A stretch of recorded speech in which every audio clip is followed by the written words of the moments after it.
kurš ir milzīgs, es gaidīju, ka būs kaut kāds mazulīts. Čivāma! Kaut kāds pilsētas mazulīts. Nē, tā mēs tā domājam. Čau! Kāds prieks, mēs abas samtu šodien izvēlējām. Baigs skaistais. Jā, gaidījām ciemiņus. Lūdzu, tā ir tev dāvanība. Paldies! No mana jaunā superprodukta. Es jau Un tev pat pēc krāsām piestāvēs šodien. Es ceru, ka pēc sajūtām arī. Tagad drīksti nomilnēts, ko iztālīts, ko... Tu brīvi fočēties vispār, vai tā ne īpaši? Nē, viņš diezgan labi. Viņam, man liekas, ka viņš zina, ka viņš ir skaists. Skaistais, jā. Sauvaļa. Tu izvēlējies kaut ko skatījies par mani tā kā Instagramā vai kā, vai tu paņēmi vienkārši kaut ko? Jau interesē. Es attiecībā uz šiem es sekoju sajūtām. Jo principā viņi jau tā kā ir jāpieskaņo seksualitātes arhetipām. Bet tavu seksualitātes arhetipu es nezinu. Jā. Man ir tikai tāds viegls priekšstats par tevi. Viegls. Man patīk, ka priekšstats par mani ir viegls. Bieži tas negadās. Super, paldies tev, Vēs. Lūdzu. Par to tu man arī pastāstīsi, kas tas ir. Bet pabeidzot par suni, tu droši vari ieteikt, iegādāties šādu suni cilvēkiem, kas vēlas iepazīties. Oho! Es visām savām draugiem un draudzenēm piedāvāju, ja jūs gribat iepazīties, lūdzu paņemiet suni un neiet pastaigā. Lieli, jā, veci, jauni, ārzemnieki, vietējie, visi grib iepazīties. Tāpēc, ka Latvijā viņi nav ļoti izplatīti. Smuks, balts vilks, viss un nāk. Protams, parunā par suni un visu, bet tad jau tālākais tavās rokās uzrunāts tu esi. Vai ne? Ko, Ieva, sveika podkāstā par to sajūtu.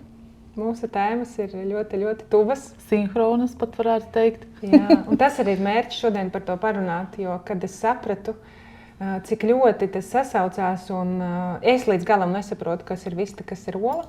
Man šķiet, ka tā ola vēl ir pirms tavas un pirms manas tēmas. Man tā šobrīd liekas, bet to varēsim parunāt. Bet mana tā sajūta ir tā sajūta par gandarījumu, ko dod tava profesionālā nodarbošanās. Vai tev šobrīd ir sajūta, ka tava nodarbošanās tev sniedz gandarījumu sajūtu? Absolūti. Man ir no pirmās dienas, kad es sapratu, viss pietiek izlikties, ka tā nav. Ja man tā tēma, jau principā, es varētu teikt, visu dzīvi nāk līdz, sākot ar maniem vecākiem un viņu kaut kādu uzvedību, tad manas vecmāmiņas tādu iesaisti un stāstiem. Un tad kaut kādas sieviešu nometnes, kur atkal es nevaru par to neizpaust šo savu kaislību, varētu teikt, šo savu interesi. Bet tad, kad es aizgāju no algotu darba, pirms es tur izdegu, es centos uz 2 beņķīšiem sēdēt. Būt tur, algotajā darbā, no 9 līdz 6, kas nekad nebija 9 un nekad nebija 6. Tas tā aizplūda. Un paralēli es jau biju sapratusi, ko es gribu darīt, bet sākotnēji es domāju, ka tas būs mans hobijs. Man nebija tādas sajūtas, ka ar to varētu nopelnīt tik daudz, kā man vajadzētu komfortablēt dzīvošanai. Visādi tie prāta gļuki, kā es saku, kas tā kā neļauj noticēt, ka īstenībā tas ir tavs un tā ir tava sūtība un tev tas ir jādara. Un tad, kad es izdegu, kad es paliku mājās uz 3 vai 4 mēnešiem slimības labs vienreiz, pēc tam otro reizi, es tā dziļi sirdī sev sajūtu, visi sievieši tagad ir jāizvēlās. Ko tu darīji pirms tam? Es biju biznesa vidē, privātā biznesā. Es domāju, ka visi Latvijā zina uzņēmums Tilde. Tilde, jā. Jā, Tildes grāmatvedība, Tildes jūmis, Tildes birojas un ir tāda arī mazāk zināma nodaļa Latvijas kontekstā lokalizācija. Mēs nodarbojamies tulkošanu. Joprojām Tilde ar to nodarbojas. Mēs viena no vadošajiem, kas tulko visu, kas ir tehnoloģiju kontekstā, datorprogrammām, visu latviešu valodā, igauņu valodā, lietuviešu valodā. Un tagad ir paplašinājies tas bizness arī uz Eiropas valodām, bet visādi dokumentācijas, interfejs un tam līdzīgi tulkojumi. Un vienu brīdi es biju kā projektu vadītāja tur, tad es biju Latvijas vadītāja, tad es biju visu Baltijas vadītāja, pēc tam es kļuvu par biznesa attīstības vadītāju. Kur izdegt. Jā, man bija interesanti, kādas ir manas spējas, cik ir manas spēju robeža un izaicinājumi man patīk. Bet laikam laikam es sabruku tajā brīdī, kad man piedāvāja iet biznesa attīstībā. Jo es esmu teikusi, ka es nevarētu darīt 3 lietas savā dzīvē. Pārdot, nodarboties ar grāmatvedību un strādāt par ārstu. Un tur bija tas moments pirmais, kad reāli man būs jāpārdod. Tas man likās šausmīgi grūti, jo es to uztvēru tā kā tādu uzmākšanos cilvēkiem. Un tas arī nebija tas varbūt produkts, ar kuru es tā kā jutos ļoti pārliecinoši, lai gan es to biju darījis jau tik daudz gadus, ka tas būtu kaut kāds, priekš manis tas nav tā kā vajadzība. Un līdz ar to man to ir arī grūtāk pārdot. Bet tu esi analizējusi, jo man pilnīgi liekas tāda pretruna. Tu nevari pārdot, vai tu nevari pārdot produktu, kuram tu netici, jo tagad taču pārdod pati sevi. Tieši tā, tas ir nākamais, ko es gribēju teikt, ka tu nevari pārdot to, kam tu netici. Es jau ticu, ka tulkošana ir vajadzīga, viņa tā kā ļoti atvieglā, bet par to nedeg sirds tieši tā. Un es tik ilgus gadus tur nostrādāju tikai tam dēļ, ka man visu laiku tika piedāvāt jaunu izaicinājumu, ko es varētu vēl pamēģināt, kas man bija ļoti interesanti. Es esmu nenormāli daudz ieguvusi, tagad, lai būvētu arī savu biznesu, tur šīs prasmes. Tas man bija ļoti svētīgs un vajadzīgs laiks, bet tur nebija iekšā tās sirds sajūtas, ka yes, šis ir mans. Un es kādu laiku pārdevu, es kādu laiku vadīju šo biznesa attīstību, bet tas arī bija brīdis, kad es izdegu, jo tas bija man baigākais diskomforts, un tad man vienkārši vienā brīdī nācās izvēlēties, ko es darīšu tālāk. Jo šeit bija iekšā sirds, un to bija darīt it kā grūti, bet vienlaikus tevi dzen uz priekšu tā tava interese, saproti? Saprotu. Sirds sajūta dzen tevi uz priekšu, un pat ja ir grūti, pat ja ir bail, tās bailes tev ir daudz vieglāk arī pārvarēt, jo tu zini, ka tu tam tici. Tajā laikā, kad tu jau vēl biji biznesā, vadīji Latviju vai Baltiju, ar ko tu tajā laikā nodarbojies? Tu pasniedzi vai tu blogoji, vai ko no sava hobija tu darīji tajā laikā? Tā, ko es darīju? Es rakstīju grāmatas, man ir 3 grāmatas sarakstītas. Tas ir principā tas, ar ko es sāku. Lai es noticētu tām, ka tā ir mana sirdslieta, mana sūtība, mans aicinājums. Man bija jānokļūst Lauras Denlera vienā nometnē, kur it kā es braucu risināt savas attiecības ar vīru, bet atbraucu mājās ar pavisam citu lietu. Un tur bija viens vienkārši episks uzdevums, kur, iedomājies, mēs esam apmēram 40 dāmas, un katrai dāmai ir jāaiziet pārējo dāmu priekšā un jāpastāsta par savu lielāko dzīves aizraušanos. Un tur dāmas stāsta par sunīšiem, par bērniem, par pārgājieniem, par sportu, par ceļošanu. Un es sēžu un man galvā pulsē tikai viens vārds – seks. Un es domāju, joheidī, tieši kā es iziešu tur priekšā un šo savu patiesību pastāstīšu. Ko par mani padomās galu galā arī, vai ne? Bet vienlaikus arī tā pārliecība, ka es taču atbraucu šeit sevi attīstīt, es atbraucu šeit būt patiesa pret sevi, un man nekas cits nenāk galvā. Tā kā priekš manis nav fantastiskākas sajūtas, kā tās spēcīgās sajūtas, ko tu piedzīvo intīmā tuvībā. Un es to izdarīju, es izgāju priekšā un tā arī vienkārši pateicu, pārbijusies. Un tās dāmas ceļās kājās un aplaudē, un tur vispār bija tāda emociju, milzīga gamma.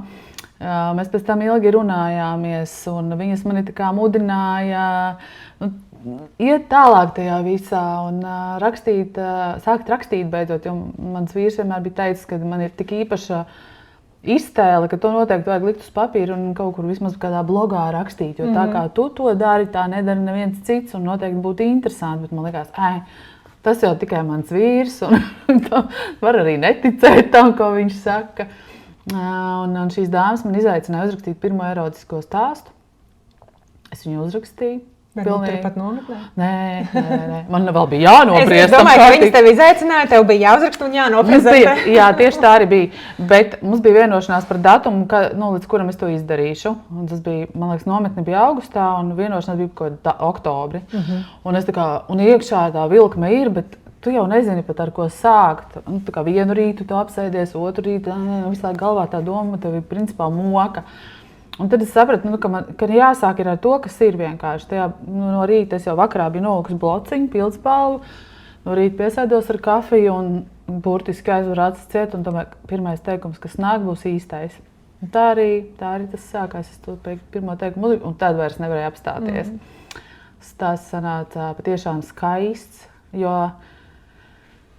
man patīk tas, ka es nerakstu tā brutāli seksīgi, ja, par kaut kādu tādu seksu, bet ka tur ir ļoti daudz romantikas iekšā un tāda apcerīguma un arī kaut kāda ideālisma un tāda, skaisti tie stāsti ir. Tā kā tam vajadzētu arī būt, jo es arī pieturos pie uzskata, ka seksa akts ir, 10%.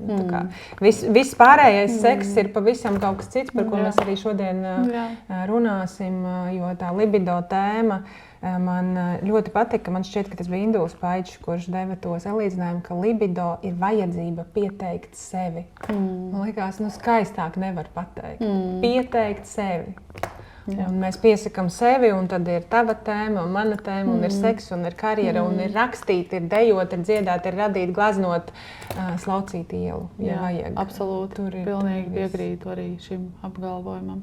Es to saucu par tādu dzīvot prieka enerģiju, un nevar nodalīt vai reducēt to tikai uz seksu. Arī profesionālajā karjerā mēs izmantojam tieši to pašu enerģiju. Tieši tā. Un tāpēc tas ir tik ļoti reizēm grūti nodalāms, jo kā sadalīt to vienu enerģiju uz visām tām manām svarīgajām dzīves sfērām, vai ne? Paliku es pie uzrakstīju stāstu, uzrakstīju vienu stāstu, prezentēju dāmas sajūsmā, visi jau tev ir jāraksta grāmata. Labi, dāmas, es rakstīšu, turpināšu rakstīt, vai izdošu grāmatu, nezinu, un tie stāsti nāk, un tad kaut kādā brīdī pie manas darbā, cik tulkošanas komanda. Tu vēl esi darbā? Tur vēl es pēc nometnes jau aizgāju. Nē, es tur vēl nomierinājos 2 gadus. Pie manis pienāk kolēģi, viņi saka, klausies, dzirdēju, ka tu raksti erotisko stāstu. Negribi man iedot izlastīt kādu? Un, man likās, jā, kāpēc nē, jo tu taču esi literatūras kritiķe un redaktori un tā. Noteikti tas tavs vērtējums būs ļoti vērtīgs man, bet bez tādām kaut kādām ambīcijām, ka tas būs labi vai slikti, bet vienkārši. Un viņa pie sevi bija domājusi, ko tā Ieva sadomājusies? Labāk, lai es viņai pasaku, ka ir pilnīgi... Nopietni? Viņa tev pēc tam to pateica? Jā. Labāk, lai es viņai to pasaku, ne viņa, ka viņa kaut kur iznes to pasaulē un izrādās, ka šausmas kauns. Cēls mērķis.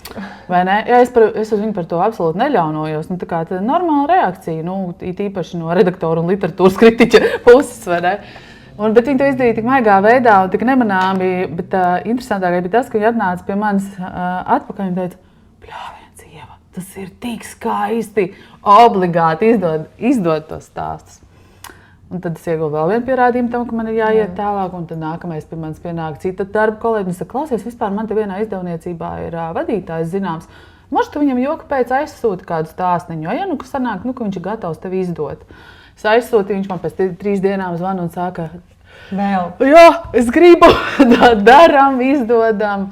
Tas bija, principā, dišpārdoklis arī tā pirmā mana grāmata, erotisko stāstu krājums Svētlaimes medniece, un ar to arī viss patiesībā sākās. Tā kā aizgāju jau dziļumā un plašumā. Jo es ļoti ātri kļuvu atpazīstamā. Es biju visos grāmatu topos tur pirmajās vietās, un cilvēki sāka man rakstīt jautājumus un par visādām intīmās dzīves situācijām, konsultēties ar mani. Un tajā brīdī es domāju, bet es jau esmu tikai vienu grāmatu uzrakstījis, man jau nav tiesību nekādus padomus dot. Par daļu literatūru, zinātnisko. Tieši tā, jā. Un tas man vedināja domāt uz to, ka varbūt man ir jāmācās kaut kas šajā tēmā, bet es sāku skatīties, kas mums Latvijā ir pieejams. Latvijā specifiski tādas seksoloģijas, seksualitātes izglītība nevar iegūt, ir tur psihologi, psihoterapeiti, bet tas ir tā kā jebkurā gadījumā pamatprogramma, un tad tu pats to specializāciju kaut kā izvēlies.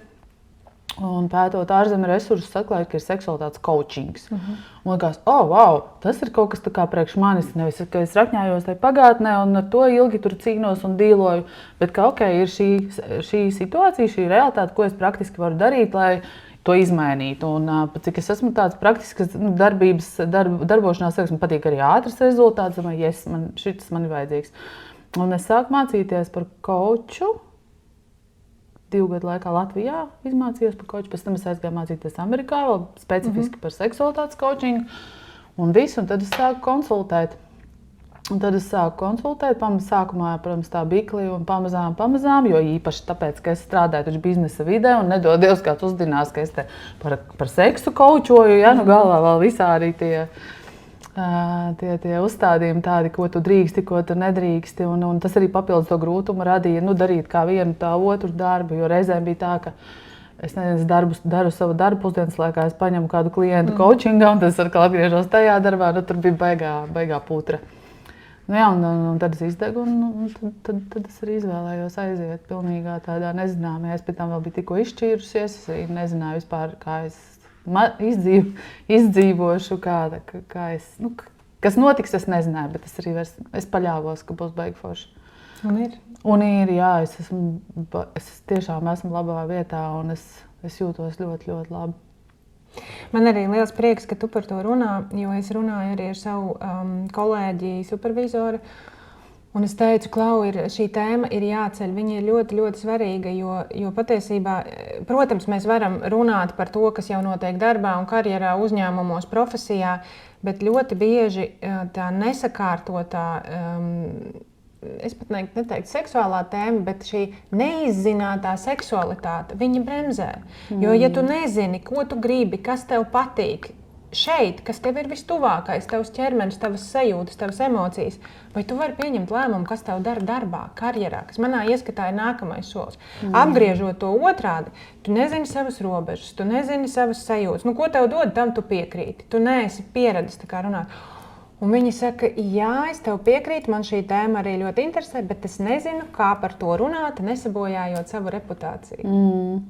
Man likās, tas ir tik skumji, tāpēc man ir prieks, ka ir tādi drosmīgi cilvēki. Es zinu divus, es zinu tevi un es zinu Elīnu Zeseri, iespējams, ka jums ir vēl kādi. Man šķiet, ka tev sanāk ļoti labi iznest to tēmu tādā tīri intelektuālā un, es teiktu, pat zinātniskā līmenī, un tas kauns ir pazudis. Man ne? Par to runāt, vai ne? Jā, šo man saka ļoti daudz cilvēki, kuri man ir sekojuši, kaut kur mani dzirdējuši, un man liekas, mana priekšrocība ir tā, ka es esmu pietiekami tieša. Jo, ja mēs runājam caur puķītēm un tā ļoti filozofiski un tā, tas viss izklausās skaisti, bet cilvēki nesadzird to ieguvumu sev. Kas būs no tā, ka es tā darīšu? Man ir svarīgi, ka cilvēks dzird tā kā ļoti praktiski, kas manā dzīvē mainīsies, ja es darīšu šo. Ja tu uzzināsi šo, kā tu būsi ieguvējis savā privātajā dzīvē un darba dzīvē. Man ļoti patīk tas tavs komentārs par to, ka ja tev nav sakārtota ne tikai intīmā dzīve, bet arī vispār attiecībās ir kaut kādas problēmas, tad darbs un viss cits, tas būs tā kā pirmās lietas, kas ļoti mainīsies uz slikto pusi. Jo tā attiecības ir tā primārā vajadzība cilvēkiem. Grozies kā gribi, ja nav attiecība, nav nekā. Un ja nav laba attiecība, tad tieši tāpat arī nav nekā. Un līdz ar to, man liekas, tas ir tas primārais aspekts un primārā vispār vajadzība, par ko domāt un kur arī par to kvalitāti domāt. Un viss pārējais vienkārši tad, nāks līdz arī daudz labāks un kvalitatīvāks. Bet lielais jautājums ir, kā sabalansēt to enerģiju, un tas ir atkal nākamā grūtība, ar ko cilvēki saskarās, jo skaidrs, ka mums visiem gribas būt veiksmīgiem karjerā, attiecībās, ar bērniem būt superīgiem un tur vēl kaut kādās savās lomās, bet mēs neprotam vēl šobrīd sabalansēt to savu dzīvi tā, lai mēs visur būtu labi. Un tad parasti ir tā, ka mēs tajā vienā tēmā ieguldamies tik daudz, ka mums vairs citām tēmām neatliek vietas un spēka un laika, un tas ir tad darbiņš, kas jāizdara.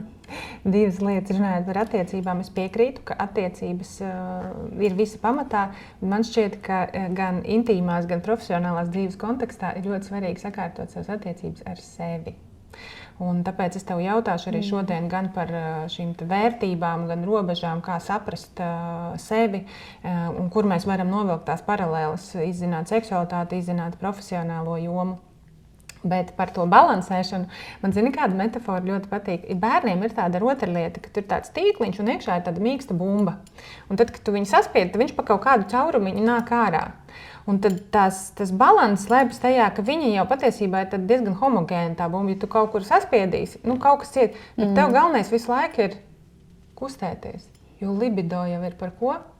par kustību. Tieši Un tā enerģija ir dzīva. Nu, būs tā, ka tagad ir interesanti. Es biju pie Ievas uz konsultāciju. Nu, protams, ka es ieguldīšos tur, bet ļauj, tad lai tas notiek, vai ne? Un tad mazliet aizies uz turieni, piesātināsies, jo tas piesātinājums jau notiek. Un, ja tu apzināti ļausi sev piesātināties, un tad tu atkal aizies uz karjeru, un tad tā plūšana notiek, jo tas jau ir enerģijas pamatā. Jā, tieši tā. Es tagad tevī klausoties, iztēlojos cilvēku, kurš ir iemīlējies. Tā ir tā fāze, kas mums visiem vislabāk patīk, vai ne? Jo tad viss ir viegli. Hormoni viss izdara mūsu vietā, un mēs esam tik ļoti tajās attiecībās iekšā, un mums viss tik ļoti patīk un aizrauj, ka īstenībā varbūt mēs arī kļūstam sliktāki kā darbinieki savā profesionālajā karjerā. Mazliet izkaisītāki. Jā, tādi izklaidīgāki, un tas ir prioritāte, bet kaut kādā brīdī mēs tā kā piezemējamies, un tas piezemēšanās brīdis ir tas, kurā cilvēkiem parasti rodas jautājums, vai es ar šo cilvēku gribu palikt kopā, vai es ar viņu gribu veidot attiecības. Un tas ir tāds, man liekas, ļoti svarīgs pārvērtēšanas posms, jo mūsu sabiedrībā mēs esam bišķiņ pieradināti pie tās ātrās, intensīvās baudas, un mums šķiet, ka tā jābūt visu mūžu. Un tad mēs atkal un atkal pēc tā dzenamies vai no ar to pašu cilvēku vai ar kādu citu cilvēku. Seriālā monogāmija, populārais termins. Mēs neapzināmies īstenībā, ka tas nav normāls stāvoklis, ka ir ok iemīlēties un pēc tam tā bišķiņ norimt, lai tu vari būt adekvāts visās citās savās dzīves sfērās. Un tas būtu par to sabalansēšanu arī savā ziņā. Tā jau tāda sava veida narkotika. Man ir viens draugs, kurš jau viņam šķiet pāri 50, bet viņš tā arī dzīvo, bet viņš ir ļoti labi apzinās. Viņš saka, man ir līdz beidz taureņa lidot, un tad to es negribu, bet es gribu to sajūtu. To dropīt ieraut. Tā kā narkotika. Jā. Bet no otras puses, tā ir izvēle. Ja cilvēks to apzinās.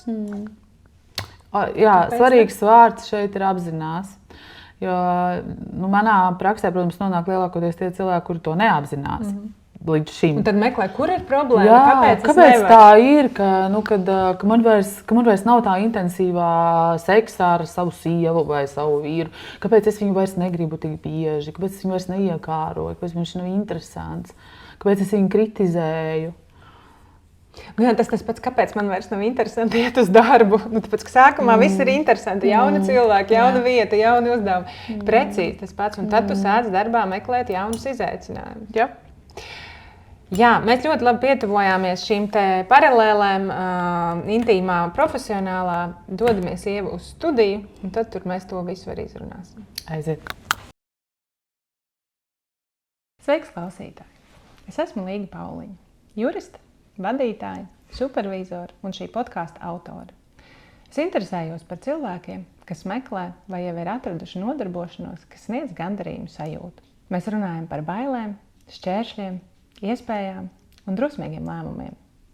Es esmu sveicināts podkāstā par to sajūtu.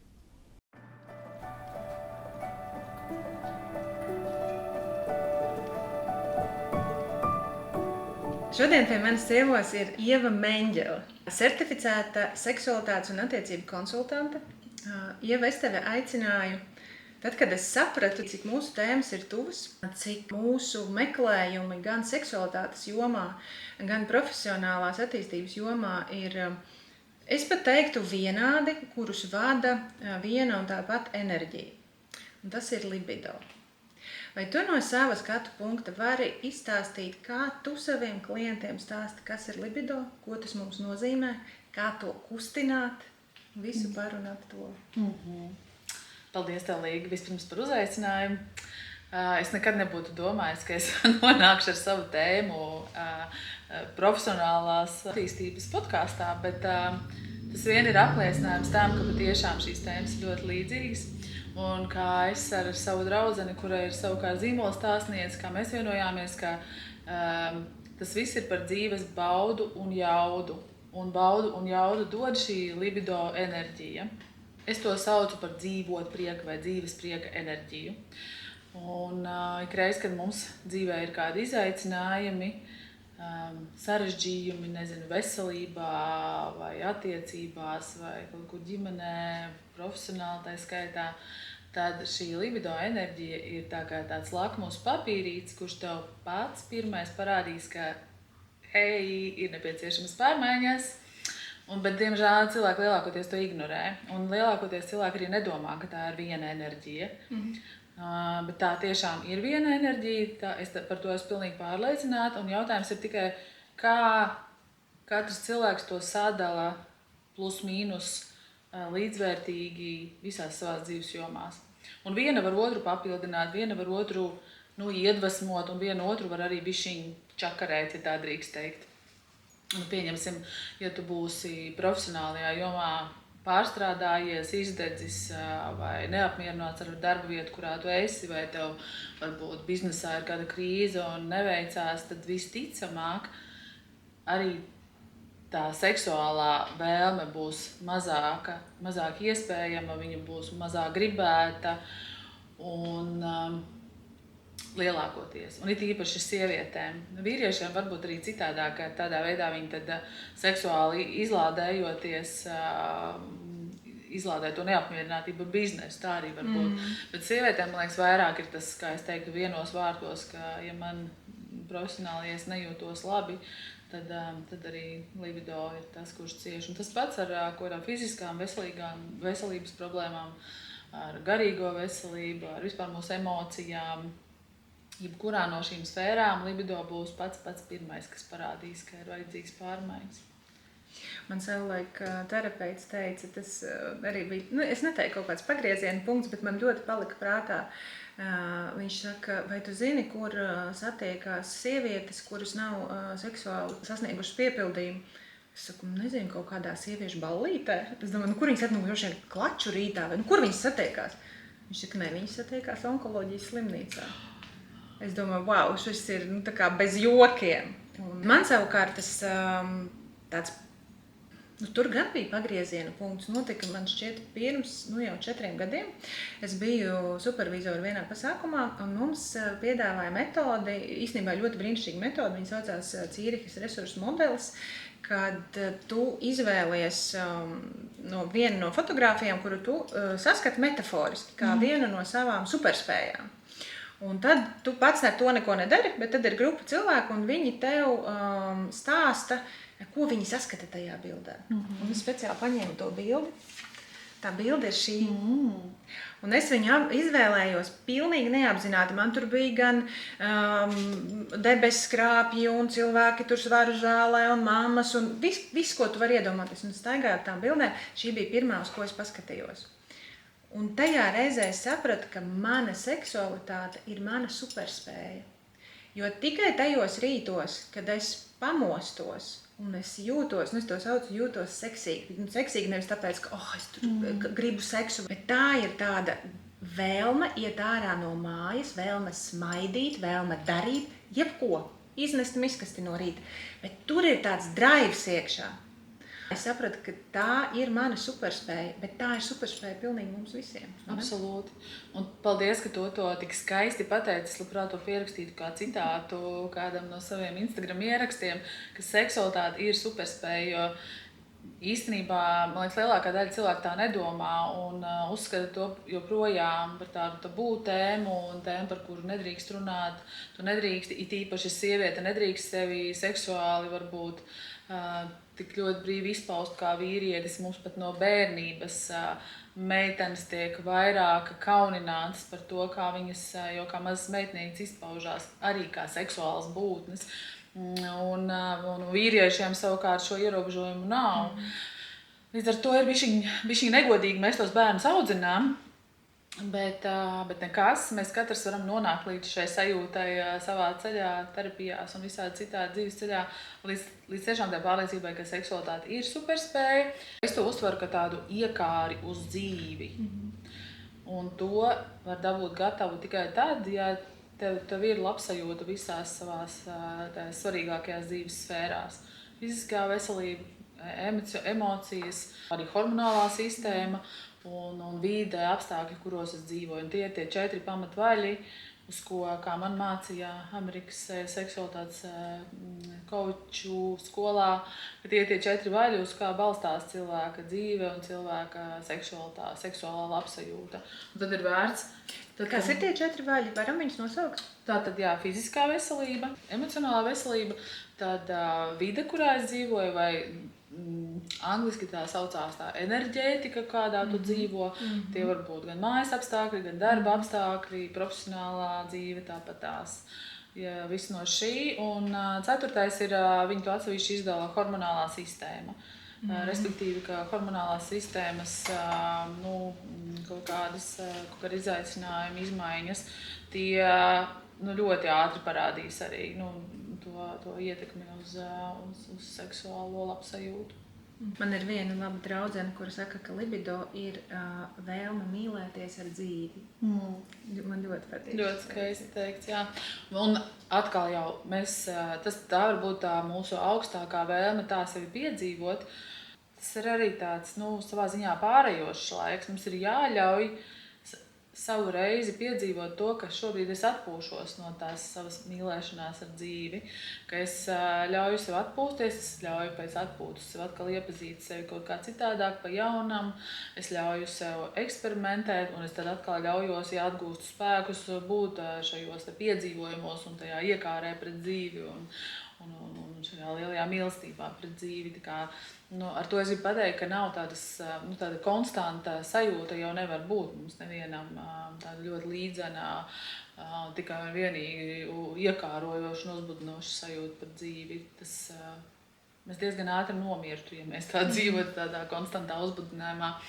Un es gribu padalīties arī personīgā stāstā par to, kāpēc kā es to esmu pati izjutusi. Tad, kad es pirmo reizi izdegu savā algotajā darbā, tad man izrakstīja antidepresantus. Bet man bija nosacījums, ka šie antidepresanti nedrīkst nogalināt man libido. Jo bieži to antidepresanti izdara. Doktori man izrakstīja antidepresantus, kas man ļoti pacēla radošumu, ļoti pacēla libido, samazināja apetīti, es gandrīz nevarēju gulēt. Man bija visu laiku tāds tā sajūta, mīlēšanās ar dzīvi. Drives, ja? Man visu laiku tas drives bija iekšā. Un man pat reizēm bija tā, ka es arī vienkārši kaut kādās pilnīgi neitrālās situācijās, tāda viena no episkākajām pieredzēm bija, ka es gāju pa parku uz Rimi veikalu iepirkties, un man parka vidū vienkārši ir orgasms, tāpēc, ka, jā. Bet tu saproti, šobrīd varbūt tas izklausās, wow, cik forši īstenībā tas kaut kādā brīdī kļūst apgrūtinoši un ļoti, ļoti neveselīgi, un tas to tikai pastiprina to tavu izdegšanu. Tā kā, ja tev ir izdegšana, tad vajag atpūsties, vajag iedot atļauju sev atpūsties un nemēģināt sevi dzīt pēc tās, ak Dievs, kas tagad ar mani notiek, man vairāk nav libido, vai tā būs vienmēr. Es saprotu šīs bailes, tas ir trakas bailes īstenībā, jo visiem jau gribas to dzīvi baudīt. Bet, ja ķermenis tev ir nolicis miera stāvoklī, tad arī ļaut sev atpūsties, un to latviešu sievieti, diemžēl, baigi labi nemāk. Cik es strādāju ar šiem seksualitātes arhetipiem, tad liela daļa sieviešu ir seksualitātes arhetips jutekliskais, kur ir ļoti aktīvas visas 5 maņas. Līdz ar to šis cilvēks jau pa dzīvi vienkārši ļoti jutīgs. Un vienlaikus šim cilvēkam ir ļoti aktīvs prāts un tāds iekšējs perfekcionisms. Un šīs ir sievietes, kas ir pārstrādājas, kas ir darbaholiķis, kuras grib būt pašas labākās, un gan seksā, gan dzīvē, gan ar bērniem, gan ar visu. Un man viena dāma, kura ir mana kliente, es viņai vienreiz vaicāju, kā tu atpūties. Viņa teica, reizēm es ieju vannā, paklausos kādu podcastu. Man jau likās, tā neskaitās atpūta, jo, ja tu esi vannā, tad tu esi vannā un neklausies podcasts, jo ar podkastiem tu atkal piegrūti savu galvu ar informāciju. Neko slikti negribu teikt par podkastiem, viņi ir jāklausās vienkārši citos apstākļos. Tad, kad es tiešām gribu tam veltīt uzmanību un izglītoties, nevis vannā, tad, kad es it kā gribu atpūsties. Vai pastaigās un klausos podkastus, nē, to nedariet, jūs neatpūšaties. Un tas, man liekas, tāds diezgan tipisks latviešu sievietes profils, ja tā varētu teikt. Mēs droši vien to izgriezīsim ārā. Varbūt tu zini, bet ir tāda anekdota, kāpēc Dievs izdomāja orgasmu. Citādi mēs būtu nodrāzušies līdz nāvei. No? Okay. Jā, šitā būtu forši neizgriezt. Šis tavs stāsts atkal ļoti sasaucās ar manu tēmu, jo profesionālajā sfērā mēs arī, ko mēs bieži darām, man ir jāgrib iet uz darbu.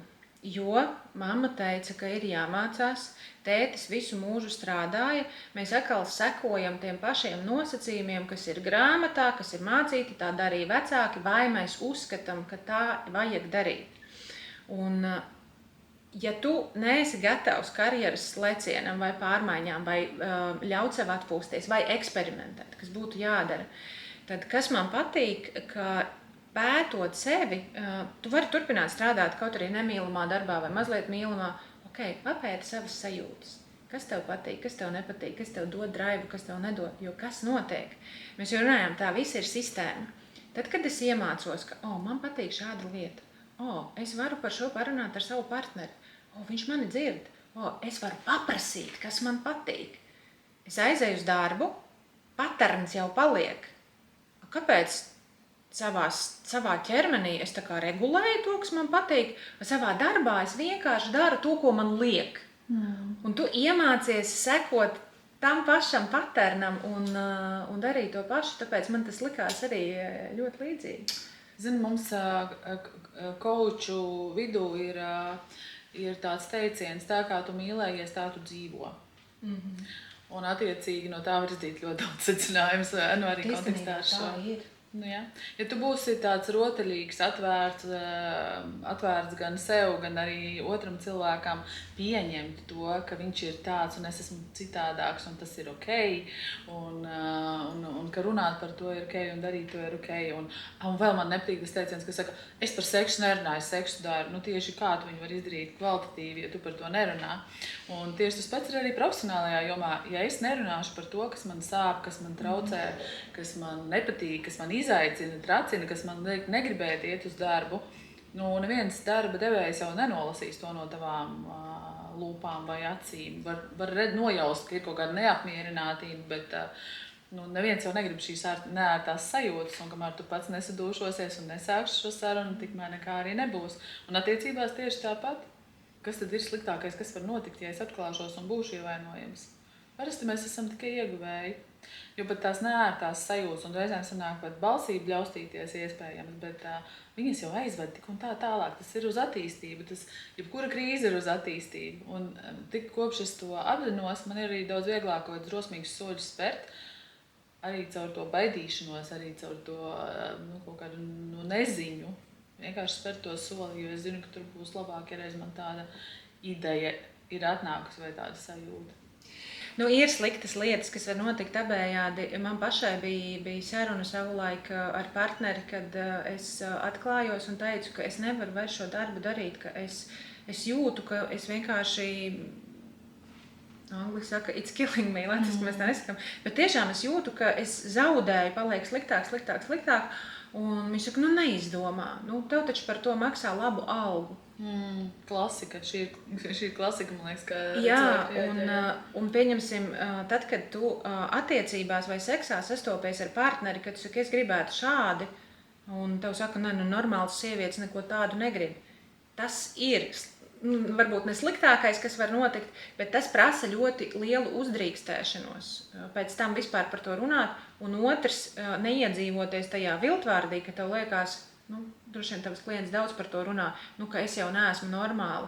Tāpēc man šķiet, ka tā atklātība nāk tajā brīdī gan profesionālā, gan intīmā, tad, kad tu jau sevi diezgan daudz izzini, diezgan daudz saproti, un tad var par to runāt. Protams, paveicās tiekam blakus ir dzirdošs priekšnieks vai dzirdošs partners, un tad, ja ne uzreiz varbūt atsaucās tam, ko tu saki, tad vismaz sadzird tevi.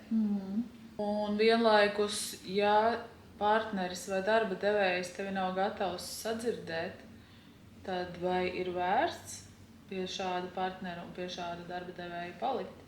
Jo tas parāda ļoti būtisku viņa rakstura, viņa empātijas un izpratnes vispār tādu potenciālu vēlmi vispār dzirdēt un būt empātiskam. manuprāt, tas ir viens no tādiem ļoti, ļoti spilgtiem momentiem, ko paturēt prātā un pārbaudīt, kā tas ir citās dzīves situācijās. Jo no vienas puses, protams, ir tā drošības sajūta, kura man zudīs pēkšņi un iedomājas, Dievs, man tagad viss vienam pašam būs jāuzņemās. Bet vienlaikus, ja tu esi izteikusi šo savu vēlmi, ka tev ir tik traki, ka it's killing me, tad tas ir ļoti, ļoti nopietni. Un, tur neviens arguments par labu algu vai sociālajām garantijām vairs tā kā nestrādā. Un vienīgais, ko tu gribi, ir šī cilvēka atbalsts un sapratne, vai ne? Jā, tad, kad darbā kļūst tik smagi, tur jau arī tas pats stāsts, ko teica terapeits, darbojās tie darbinieki, jau arī bieži vien satiekas onkoloģijas slimnīcā. Bet, diemžēl, mums ir tā tendence novest visu tik tālu, ka man iepriekšējie viesi ļoti daudz ir stāstījuši, ka tas nenotiek vienā brīdī. Tas pat var notikt gadiem. Tu pat arī teici no brīža, kad tu saprati, nav labi, bet pagāja vēl 2 gadi, pirms tas solis tika spērts. Un paldies Dievam, ka tiem, kam notiek pirms diagnozes, bet jā, es arī parasti klientiem saku, tu izlemsi vai nu pats, vai izlems diagnozi. Tur ir 2 varianti, jo tāda vai citāda diagnoze būs tāpat. Un, protams, labākie diagnozi, ar kuru var darīt, kas nav letāli. Bailes vispār, manuprāt, mums ir ļoti liels virzītājs spēks gan labā, gan sliktā nozīmē. Un es jau zināju šo tendenci par izdegušiem cilvēkiem ar onkoloģiju. Un ņemot vērā to, ka man jau tāpat ir dažādas veselības grūtības, es tā kā negribēju vēl iegūt arī savu onkoloģiju. Un tas arī bija iemesls iemīlēt sev vairāk, likt sev kā prioritāti, kļūt kaut kādā ziņā arī par egoistu un pateikt, viss, nē, man pietiek, es eju prom. Bailes ir tas, kas man nomotivēja spērt šo soli, un bailes varbūt tās arī, kas liek tur sastingt, palikt. Jo kur tad es vēl kaut ko labāku atradīšu un kam es būšu vajadzīga, vai ne? Jā, šitā arī ir kopīga tēma gan darbā, gan seksā. Kur tad es dabūšu labāku? Es taču nevienam tāda vairs neesmu. Un tad ir tik labs darbs, man ir tik laba alga un viss ir tik forši. Un mammas un partneri tev to vien arī apgalvo. Tu esi galīgi traka, ka tu aizēji projām no šī tik labas vietas. Kā tev kaut kas tik absurds varēja prātā ienākt? Un mēs arī no labiem cilvēkiem aizējam projām reizēm, vai ne? Ne jau tikai no kretīniem mēs aizējam, bet arī no labiem cilvēkiem, jo ir kaut kādas lietas, ar kurām tu vienkārši vairs nevari dzīvot. Tev ir bijuši kādi klienti vai klientu stāsti, ka sākot pētīt savu seksualitāti, klienti sakārto arī savu profesionālo dzīvi? Tu patiesi viens no tiem piemēriem. Es zinu cilvēkus, kuri ir uzdrošinājušies mainīt dzīves vietas un līdz ar to arī profesionālais mainīt, bet primāri nav bijis profesija, primāri ir bijis tieši tā dzīves vietas maiņa, nezinu, tur ir nonīcis Latvijā, bet sapratis, ka ar šo partneri man tur tā kā neizdosies un es jau sen sapņoju par dzīvi ārzemēs, un tādas stāsti ir bijuši, par profesionālo tā ļoti tieši nē. Viena dāma, kur īstenībā par dūlu aizgāja mācīties, jā. Bet vai es varu teikt, ka tieši tāpēc, ka viņi sakārtoja savu seksuālo dzīvi, es nezinu, bet es pieļauju, ka tas tā kā iet kopā. Jo viņas seksualitāte ir tāda ļoti ēteriska, garīga, viņa nav tāda, kā mums sabiedrībā ir pieņems domāt, ka seksualitāte ir seks ir darbība, process, tur 5 minūtes lieta darīt, pakalpojums vīrietim. Viņai tas ir pilnīgi citādāk, un viņa pat bija sevi noliegusi kā seksuālu būtni. Jo, es neesmu normāla, man seks neinteresē. Tas, ko jūs man šeit rādāt, mani tas neinteresē. Šeit ir mākslinieces, dūlas, jogas pasniedzējas, tā arī ļoti garīgi cilvēki. Bet viņi arī ir seksuāli, viņi vienkārši to piedzīvo citādāk. Un viņa to savu ceļu daļēji ir atradusi caur šo dūlas pieredzi. Profesionālajā jomā es visbiežāk redzu, ka cilvēki, kas izvēlās virzīties uz savu aicinājumu, meklēt, kas patīk, kas dod gandarījumu, viņi visbiežāk maina karjeru. Viņi maina vai nu profesiju, vai nu darba vietu, vai maina uzņēmumu, vai nozari. Kā ir tavā sfērā? Vai viņi izvēlās tomēr palikt un pētīt ar jau esošo partneri, vai biežāk tomēr viņi nomaina partneri? Ļoti labs jautājums. Jo redzi, lielākoties es strādāju ar pāriem, un pāri pie manis atnāk tāpēc, ka viņi grib palikt kopā. Nu, tā kā viņi grib tās tieši esošās attiecības sakārtot. Jo lielākoties tie ir pāri, kuri man saka, ka mums viss ir forši, mēs esam labi draugi, mēs esam brīnišķīgi vecāki, mums ir tik daudz kopīgi interešu, bet ar to seksu mums iet reāli draņķīgi. Un tā ir ļoti laba vieta, no kurienes sākt. Tur ir ļoti liels potenciāls šīs attiecības arī uzlabot, no tām krīzēm iziet. Vienkārši tas nozīmē, ka viņi ir dzīvojuši kaut kādu laiku vai nu tai atmiņās par to iemīlēšanos fāzi, kur viss bija pašsaprotami viegli, un mēs gribējām viens otru vienkārši tāpat, jo tu esi. Bet ilgtermiņa attiecībās, un tur tā hormonālā sistēma strādā savādāk, psihi, mēs viens pie otra esam pieraduši, kaut kādu lomu spēlē rutīnu, un tad mēs ieraugam arī no to netik glīto pusi seksualitātei, un varbūt kas mums ir tā īsti pietrūcis tajā visā. Un tie ir samērā viegli soļi, ko darīt, jo mēs vienkārši sākam apzināties un saprast, kā mēs atšķiramies un kādās mūsu atšķirības ir mūsu iespēja. Un tie pāri, kuri tajā iet iekšā un kuri tam notic tam savam darbam, tam savam ieguldījumam, jo tas tomēr ir diezgan ilgs process, lai teiksim, tās jaunās prasmes ieviestu savā dzīvē. Mēs esam pieraduši dzīvot pēc tiem šortkatiem vai izceļiem, kā mēs esam līdz šim darījusi, un līdz ar to reizēm tas ir izaicinājums, bet tiem, kuriem ir tā lielā motivācija, ļoti labi rezultāti. Man ir tādi daži pāri, tādi ļoti veiksmīgi, par kuriem man ir milzīgs gandarījums, jo viņi ir atnākuši tajā brīdī, kad viņi saka, mēs jau 3 reizes gribējām izšķirties.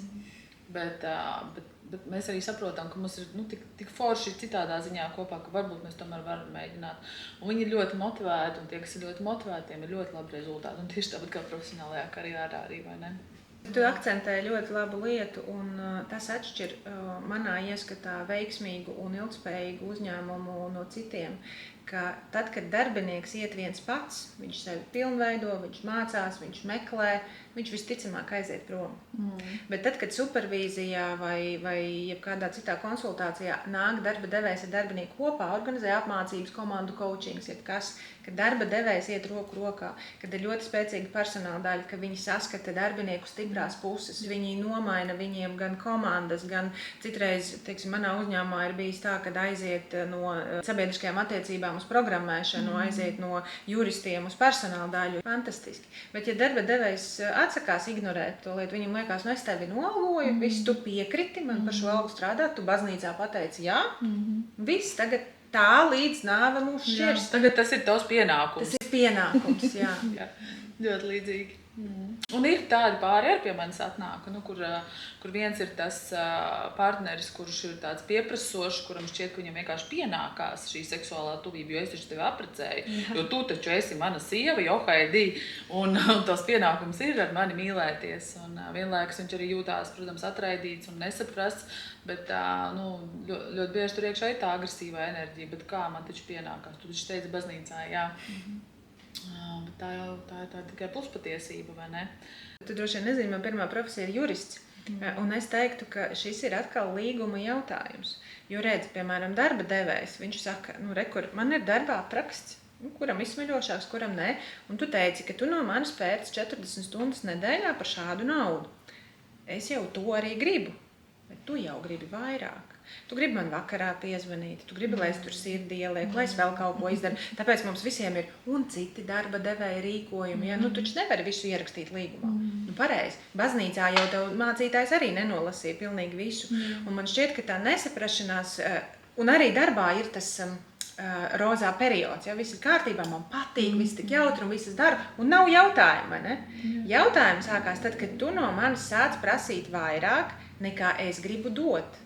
Un tā vietā, lai paprasītu mani, kāpēc es negribu dot, tu man sāc pieprasīt to, tu taču agrāk to darīji. Jurisprudencē tā saucās faktiskās attiecības, ja? Pat ja līgumā nav rakstīts, bet tu iepriekš to esi darījis, man ir tiesības no tevis to paprasīt. Ja? Un tad jau sāk atšķirties vērtības, kāds ir aizskrējis pa priekšu, kāds dara kaut ko citu, un es domāju, ka pāriem ir ļoti līdzīgi. Jā, es pat teiktu, ka 100% līdzīgi. Man pat īsti nav vairs ko piebilst. Tāpēc jūs saka, ka attiecības ir darbs. Kā alga mums par to nemaksā. Jā, katrs kā to definē. Jā, man nepatīk termins darbs varbūt, bet mans bijušais vīrs, piemēram, teica, ka attiecības un laulība ir darījums. Jo, un toreiz es viņu apvainojos, bet kaut kāda jēga tam ir, jo mēs esam kopā, tāpēc, ka mums vienam no otrā, mēs no viens no otra varam kaut ko foršu iegūt. Arī neforšu, ar to mēs nereiķinamies bieži vien, un tam mēs neesam gatavi nekad, bet mēs jau gaidām to foršo. Un attiecības sākumā mēs jau kaut kādu daļu no tā foršā iepazīstam, uzzinām, un ar to mēs kādreiz attiecībās ejam iekšā. Tā kā, jā, to var saukt par darījumu, to var saukt par darbu, bet darbs nevienam tā īsti nepatīk attiecībās, jo ar attiecībām ir tā, ka visi grib, lai tas notiek pašsaprotami. Ja reiz mēs tā iemīlējāmies, un ja reiz mēs tā kopā esam, tad vienkārši visam vajadzētu pašsaprotam, pašam no sevis tie zobratiņiem griezties un visam vajadzētu kustēties. Bet tas ir milzīgs mīts, es nezinu, kur tas ir radies, bet tas ir tiešām mīts. Un tas ir saistīts arī ar to, ka cilvēki negrib plānot, piemēram, tos pašus randiņus, tikšanās, kaut kādas apzinātākas tās darbības attiecību kontekstā. Jo pat tad, kad mēs domājam, ka mēs par viens par otru jau visu zinām, ko man bieži arī klienti praksē saka, es jau zinu, ko viņa teiks, es jau zinu, kā viņš darīs. Un tās ir absolūtākās muļķības. Tu nekad to nevari zināt, jo reizēm pats cilvēks nezina, kā viņš rīkosies un domās, kā atmest to pieņēmumu, domāšanu, ka es jau pieņemu, ka es visu zinu. Un reizēm bišķi izlikties par baltu lapu un tēlot varbūt. Pat ja tev iekšēji šķiet, ka tu zini, bišķi notēlot, ka tu nezini. Un tie ir tie brīži, kad nāk vislielākās un foršākās atklāsmes par to cilvēku, jo īstenībā viņš nebija tā domājis, īstenībā viņš bija pilnīgi citādāk domājis, vai gribējis izdarīt un tā tālāk un tā projām. Nav veselīgi uzskatīt par darbu, bet tā ir tāda apzināta saskaņošanās, apzināta plānošana, kopīga laika plānošana, kvalitatīva laika plānošana, romantisko randiņu plānošana un seksa randiņu plānošana, ko mēs arī tā kā bieži vien jaucam kopā, jo skaties, kas notiek tad, kad pāris aiziet randiņā. Nenodefinējot, kas tas par randiņu ir. Tad, kad viņi aiziet romantiskajā randiņā, sieva iztēlojās, ka tas būs, teātris vai koncerts ar restorānu, garšīgām vakariņām, mēs abi būsim sapucējušies skaisti, mums būs sarunas, tur kāda glāza vīna, un tad jau redzēs, kā būs tālāk. Vīrietis, iet ar kādām ekspektācijām lielākoties. Tā, mums ir jāaiziet uz to teātri, koncertu un vakariņām, lai pēc tam varētu, lai pēc tam būtu tas seks un vienīgais viņa fokus šajā situācijā, lielākoties. Es nevaru teikt, ka tā ir vienmēr absolūtos gadījumos. Gan jau, ka vīrietis koncertu arī kaut kādā mērā izbauda, bet tā viņa pamatdoma būs tomēr par to intīmo tuvību. Jo, ja ir bērni un aizņemtība vispārējais un ir tikai viens šis randiņš, tad es gribu, lai tur ir viss. Bet nogurums var darīt savu, tu jau koncertā nogursti, tu restorānā aizspiedies, tavs kuņas darbojās par labu, tavs ķermenis darbojas par labu, lai sagramotu pārtiku, un tad vēl tev iedzērs 2 glāzes vīna, kas tev ir arī papildus vēl noskaņojumu izmainījis, un beigās tā seksa nav un ir milzīga vilšanās. Un tāpēc es pārus aicinu plānot gan tos romantiskos randiņus, kur nav fokus uz seksu, bet ja viņš būs forši, un plānot arī seksa randiņus, kur uzsvars ir tieši uz intīmo tuvību, un tur ir milzīga vieta jaunatklājumiem, dažādošanai, domām vienam par otru, kaut kādu jaunu seksuālu pieredžu iegūšanu, un tad viss ir godīgi. Man tev jāpajautā, ārpus mūsu tēmas, kā var ieplānot seksa randiņu, ja es nezinu, vai es tajā dienā gribēšu? Redzi, kā ir. Ja tu gaidīsi tikai uz to, kad tu gribēsi, tad tas seks būs ļoti, ļoti reti. Sievietēm pārsvarā povulācija tas tā varētu būt, tā galvenā. Parasti sieviete saka, es seksu gribu vienreiz mēnesī, nav brīnums, kāpēc, tāpēc, ka vienkārši daba tā ir iekārtojas, ka ovulācijā tur dažas dienas mēs esam seksuāli aktīvas pašas no sevis, mums neko īpaši arī nevajag. Bet tad, kad mēs šos seksa randiņus ieplānojam, notiek cits process. Ir tāds baudas paredzēšanas hormons dopamīns.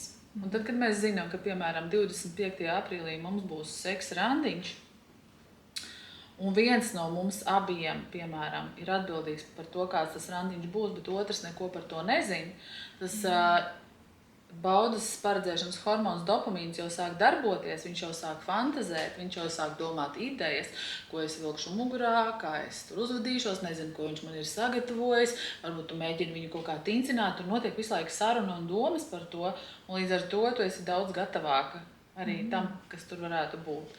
Bet ja varbūt reizēm ir nedaudz bail.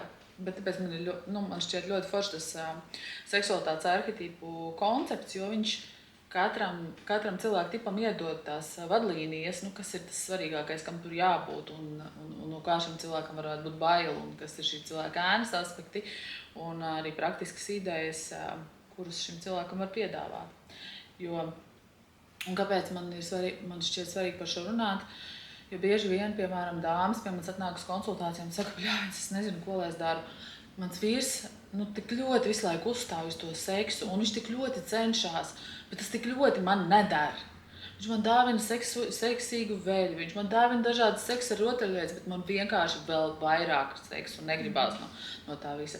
Kāpēc? Tāpēc, ka šīs divas lietas tiek ļoti tas ir baigais mārketings, kā šīs seksa rotaļlietas un veļas tiek reklamētas, kā tāds baigais seksa un libido boosters, bet īstenībā mēs esam daudz dažādāki, un teiksim, tādai ēteriskākai, garīgākai būtnei loģiski, ka seksa rotaļlieta neatbilstoši viņai vai tāda ļoti izaicinoša seksīga veļa, viņai var būt reāls triggers, un protams, ka viņi to seksu tad negribēs, tāpēc ir baigi svarīgi apzināties tā konkrētā cilvēka patikšanas un nepatikšanas. Jā, man jau labu laiku man ir 3 kalendāri. Vienmēr skatos darba kalendārs, personīgais kalendārs un mēnešēžu kalendārs. Un tad es apmēram saprotu, kad to randiņu var plānot, jo, lai kā mani gatavotu, ir tie datumi, kur nebūs. Tur nebūs ne drives, ne vēlme kaut ko darīt, bet man to kalendāru es izmantoju, ne tikai seksa randiņu plānošanai, bet, ja es plānoju, piemēram, vai pārgājienus, vai tikšanās, vai, piemēram, kaut kādus svarīgus pārlidojumus, ja es zinu, ka man tur jābūt ir fokusā, es skatos, kas tur notiek. Jo es zinu, ka ir periodi, kad man ir ļoti, ļoti jāpacenšās, lai dabūtu sevi tādā normālā funkcionējošā stāvoklī. Un izzināt sevi, tas ir ļoti palīdzoši. Jautājums, kas mums arī varētu būt abām kopīgs. Tad, kad pie manis atnāk klients un saka, man ir skaidrs, ka šo es negribu, šis man nedara, es jau tos izmēģinājis, viss, bet es nezinu, ko es gribu. Tad mēs sākam skatīties vērtības, talanti, kaut kādas aizraušanās, ko tu esi darījis iepriekš, kas tev nedara, varbūt, ko tu gribētu, cilvēki, uz ko tu skaties, kas tevi uzrunā, tēmas, ko tu lasi un tā tālāk, ļoti daudz dažādas metodas. Ko tu saviem klientiem saki, kad viņi atnāk un saka, es nezinu, ko es gribu?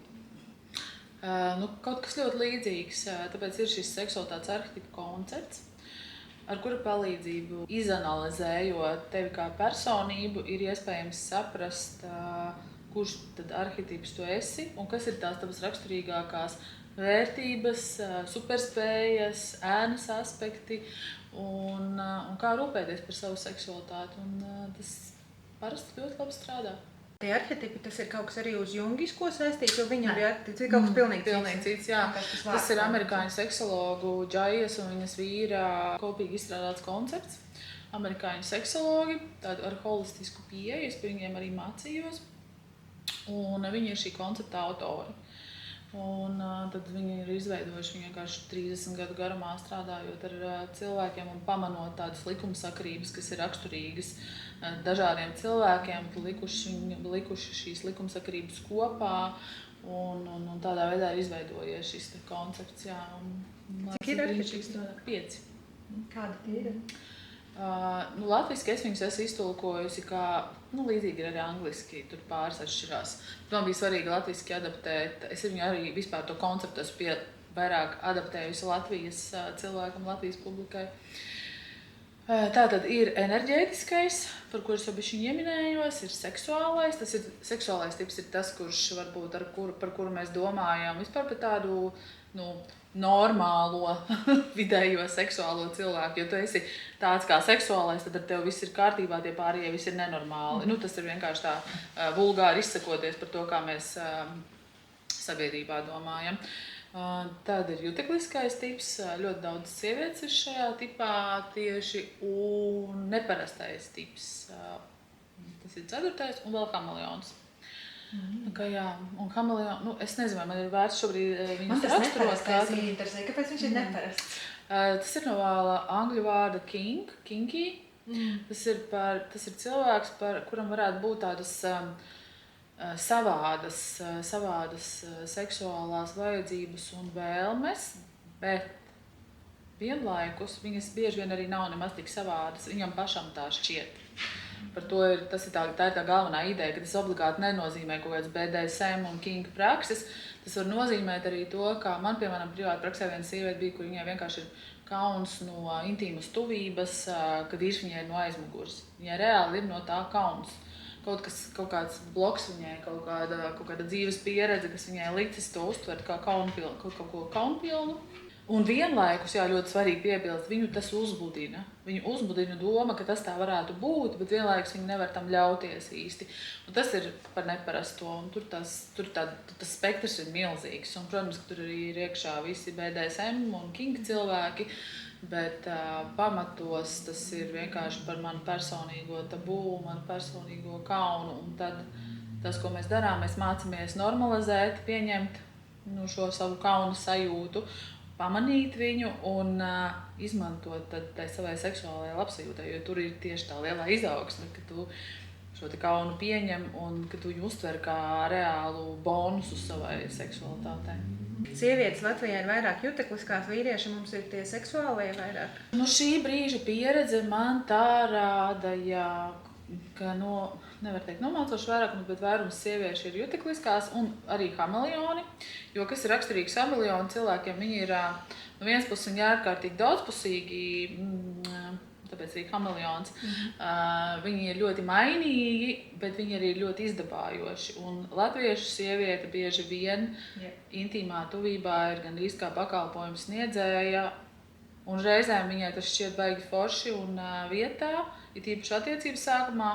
Un tad kaut kādā brīdī viņām tas sāk traucēt un viņas par to ļoti pārdzīvo. Un tās parasti varētu būt arī šīs kameleona tipa sievietes.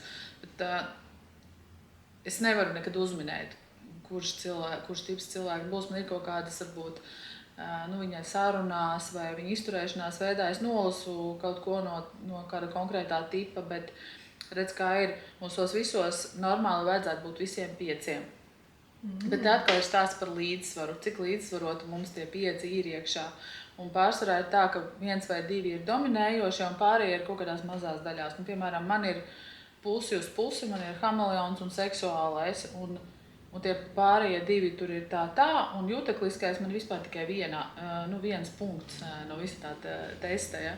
Tātad jutekliskā manī nav gan nemaz. Un tad ir vairākas pieejas, kā ar to strādāt. Vai nu es izmantoju kā savu pamatresursu to kameleonu un seksuālo, viņa superspējas un ēnas aspektus. Un eju tajā vairāk iekšā un attīstu šīs spējas un mazinu tos ēnas aspektus, jo būt izdabājošai sievietei kaut kādu laiku ir varbūt interesanti, bet tas varbūt arī apgrūtinājums.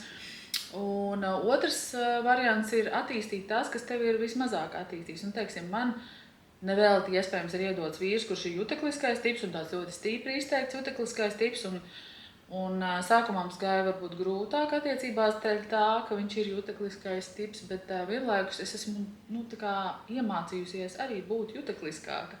Vairāk izmantot šīs jutekliskā tipa superspējas un tādas šīs spēcīgās maiņas baudai, kur pavarās atkal jaunas iespējas. Un tāpēc man šis koncepts ārkārtīgi patīk, ka mēs visu mūžu varam mācīties kaut ko jaunu. Un tad tā sadzīvošana notiek tajā brīdī, ka es pieņemu, ka tev ir tā. Es varbūt pat to līdz galam nesaprotu, bet tu man esi izstāstījis, es spēju to pieņemt, es tev dodu kaut ko, kas tev ir vajadzīgs, un tad attiecīgi arī tu tieši pretī man dari to pašu. Jā, jo manās konsultācijās pārsvarā cilvēki nonāk ar tādu atziņu, ka mums viss ir kārtībā, bet seksuāli mēs esam nesadarīgi. Un tajā brīdī es jau sāku smaidīt, jo es saprotu, ka viņi vienkārši nepazīst viens otru tik labi. Viņi domā, ka tas, kā viņi performē, varbūt ir pareizāks veids vai veids, kā gribētos. Tur bieži vien parādās, ka viens vairāk kritizē to otru, fuj, kādas tev tur netiklas kaut kādas vēlmes un domas, es tā nevaru. Un tas otrs atkal saka, kāpēc tu esi tik ierobežots, kāpēc tu negribi pamēģināt, tāda klasika. Un tad tas, ko es viņiem parādu, ir, ka īstenībā tas, kas jums ir atšķirīgs, šobrīd tā ir jūsu iespēja. Tā ir jūsu iespēja to rutinēto, garlaicīgo seksu, kas jums ir bijis līdz šim, kas ir tad rozā brīļu periods ir beidzies, tagad ir iestājusies tā realitāte, jūs esat ieraudzījuši arī to neglīto pusi vai to noscīt nesaskanīgo pusi. Es to saucu vienkārši par atšķirībām, nevis par nesaskanīgo. Un kā es no tā otra cilvēka varu mācīties, jo, tie tipi visi 5 ir ļoti, ļoti atšķirīgi. Un pat 2 kameleoniem sanākot kopā, tas arī nenozīmē, ka jūs būsiet super sadarīgi visās lietās, jo tu jau esi audzis citā vidē un tava kameleona būtība izpaužās nedaudz citādāk nekā tā kameleona būtība, kurš ir uzaudzis kaut kādos citos apstākļos. Manā praksē ir arī kameleoni bijuši, kur vienkārši viens uz otru gaida, kad tas seks būs, jo kameleonam nav raksturīgi ierosināt intīmu tuvību. Viņš ir atvērts visam, viņš ir ļoti tāds, nogaidošs, bet atvērts, jā. Tieši tā, viņiem ir ļoti grūti pateikt nē, un viņiem arī viss patīk. Tāpēc es pieļauju, ka es esmu ļoti daudz, ko es savā dzīvē arī izmēģinājusi, jo man ir reāli interesē, kas varētu būt, pieņemsim, no seksa trietā, jā. Kas tur varētu būt? Nevis tāpēc, nav man to tabū, teiksim, sajūtu.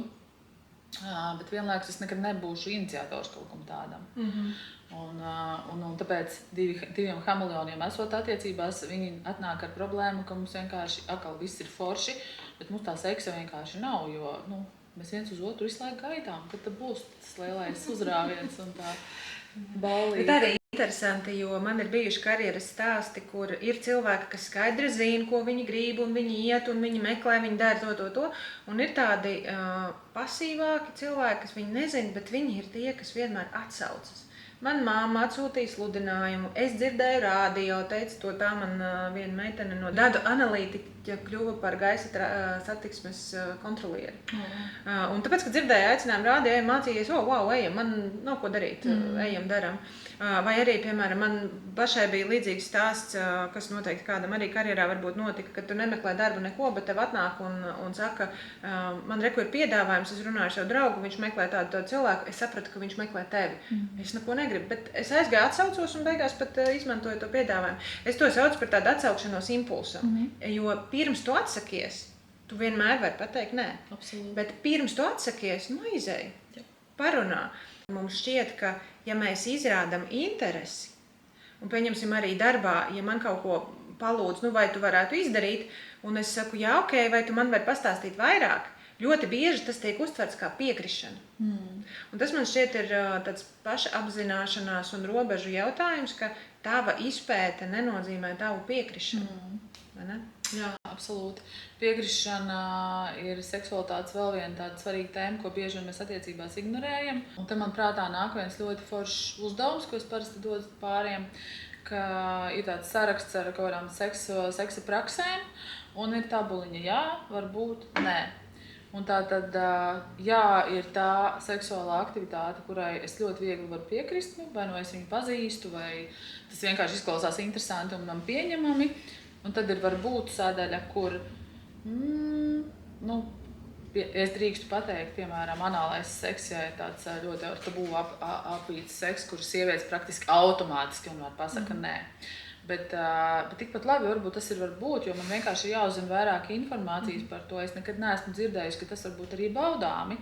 Un tad, kad šī saruna notikusi, tas varbūt var pārvērsties par jā un par nē. Nē ir tas, kas, kam es pilnīgi noteikti nekad neteiktu. Jā, un tur būtu viss kaut kas iekšā. Man liekas, ļoti svarīgi ir attiecībās šo spēli izspēlēt, izrunāt, jo tur atverās atkal jauns lauks un jauns iespējas, gluži tāpat kā profesionālajā karjerā. Un jebkas ir iespējams tikai tad, mēs bieži vien pieļaujam, ka ar mums notiek lietas, kurām mēs neesam piekrituši, diemžēl, it īpaši sievietes, bet tas ir tiešām par sevis tādu audzināšanu un disciplinēšanu uz to, ka es mācos savas robežas, es mācos teikt nē. tas ir jāmācās, jā. Tas ir jāmācās visās sfērās. Arī bērnu audzināšanā, ģimenē, darbā, uz ielas, jebkur. Bet mēs ar vienu no iepriekšējiem viesiem runājām par to, ka ir jāmēģina lietas. Un arī profesionāli mums ir tendence ļoti ātri pateikt nē, pat vispār nenojaušot, kas tas ir. Es jau zinu, ka man tas nepatiks. Kā tu iedrošini savus klientus pieļaut domu, ka viņš varētu pamēģināt? Es teiktu tā, ka pārsvarā šeit ir stāsts par to, ka es vienkārši par to nezinu pietiekami daudz, un man nav tās drošības sajūtas, izpētīt informāciju, izpētīt, ko cilvēks man to piedāvādams ar to domā, un kas ir tie iespējamie pozitīvi ieguvumi no kaut kādas šīs konkrētās seksuālās aktivitātes, un kādi ir riski. Jo bieži vien tas cilvēks, kurš to ir piedāvājis, viņš nav apzinājies riskus, viņš ir ieraudzījis tikai, es atvainojos kādā pieaugušo filmā, ka tā dara, viņam tas šķiet ārkārtīgi pievilcīgi, un tāpēc viņš nāk klajā ar šo brīnišķīgo ideju, bet nav pietiekami daudz informācijas, zināšanu par šo pieredzi, un loģiski, ka cilvēkam, kurš to izdzird pirmo reizi no sava partnera, varbūt pilnīgs šoks un automātiska reakcija nē.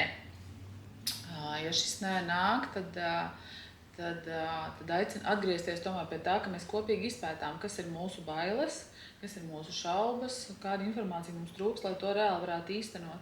Un tad atkal nāk piemērs prātā no reāli manas prakses, kur vīrietis bija gribējis ar sievu aizdoties uz swingeru klubu. Viņš uz šo swingeru klubu aizgāja. Un šajā swingeru klubā šī dāma saņēma tik daudz uzmanības, ka tas vīrietis netika ar to galā. Un viņš kļuva ārkārtīgi greizsirdīgs, pat agresīvs, un viņu vienkārši izmet no šī kluba ārā.